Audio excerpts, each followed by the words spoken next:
Olá, amigos do Síndico Net, eu sou Márcio Espímpolo e no programa Especialistas de hoje nós vamos falar sobre um tema que é bastante espinhoso, hein?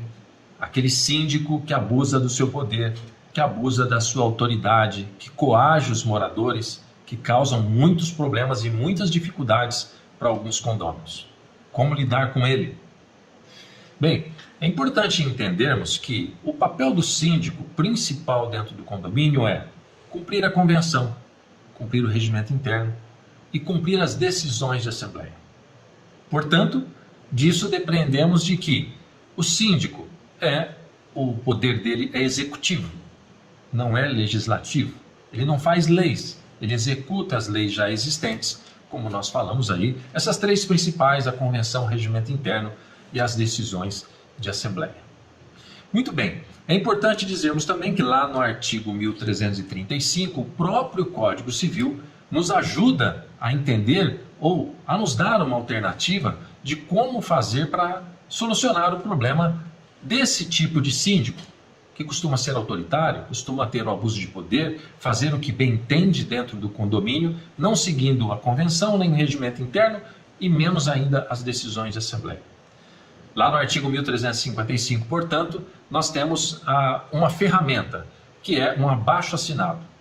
1/4 dos condôminos podem assinar um abaixo-assinado pedindo uma assembleia extraordinária para tratar desses assuntos relacionados à administração do síndico.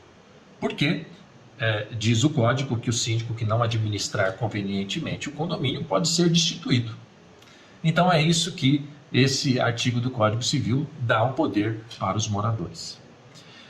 Mas, doutor Márcio, nas nossas assembleias, muitas vezes nós vamos preparados para isso, mas o síndico está mais preparado ainda porque ele tem procurações nas mãos dele. Esse realmente é um grande problema. Olha, podemos dizer que é um câncer nos condomínios, o excesso de procurações para uma pessoa só ou para um grupo de pessoas que queiram blindar, proteger um determinado síndico. Como é que a gente resolve isso então? Como é que eu faço com que aquele síndico que abusa do poder, abusa da autoridade, que coage as pessoas, falando a todo momento que vai advertir, que vai multar, ou que até mesmo mande a advertência, mande a multa, coisas que muitas vezes ele acaba inventando sem provas. Como é que a gente lida com eles então diante dessas procurações? É bem verdade que até eu mesmo tenho tido muitos exemplos e muitos sucessos no judiciário, por assim dizer, em relação às procurações. Lembrando que o edital ele é feito por 1/4 dos condôminos, ele é feito por 1/4 dos condôminos. Não é a administradora que faz, nem o síndico. Esse edital é feito por 1/4 dos condôminos e o 1/4 dos condôminos é quem coloca nesse edital todas as regras que vão ser naquela assembleia. É óbvio que essas regras têm que estar de acordo com a convenção. Mas uma delas que você pode colocar, o próprio Código Civil, no artigo das procurações, o 654, ele fala que aquele terceiro pode exigir firma reconhecida nas procurações.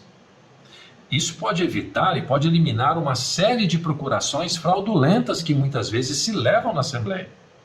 Então, dentro do próprio edital, pode-se fazer constar essa exigência de que todas as procurações que forem apresentadas nessa Assembleia deverão conter o reconhecimento de firmas.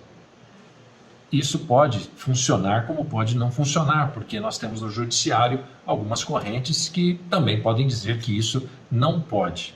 Mas é importante que você tenha uma ideia de uma utilização de uma ferramenta dessa que já foi usada com bom êxito. Isso não funcionando, o que é que os demais moradores devem fazer? Em todas as assembleias, alguém deve gravar essas assembleias principalmente, e também fazer constar o seu direito, é direito de qualquer condômino, fazer constar a sua fala na ata escrita. Então você pode dizer nessa ata, você individualmente ou um grupo de moradores que estão insatisfeitos, estão sendo coagidos pelo síndico dentro do condomínio, estão sendo lesados, prejudicados pelo síndico, faz constar nas atas todos os detalhes, todos os fatos pertinentes a isso. Por quê? Em algum momento, pode ser que você não consiga nessa assembleia resolver o problema, mas você vai juntando uma ata, mais outra ata, pessoas diferentes falando a mesma coisa, do síndico, isso pode ajudar muito na hora de um processo judicial como prova. É óbvio que o mais certo é um quarto dos moradores conseguirem, dos condôminos, né, conseguirem fazer uma assembleia e nessa assembleia, por maioria simples, destituir o síndico, ou pelo menos pedir explicações, pedir correções do procedimento dele. Mas se não tiver jeito, a destituição é o caminho.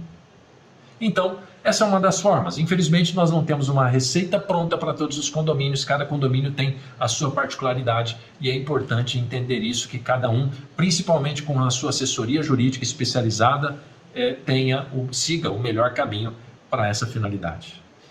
Um grande abraço a todos e até o próximo programa.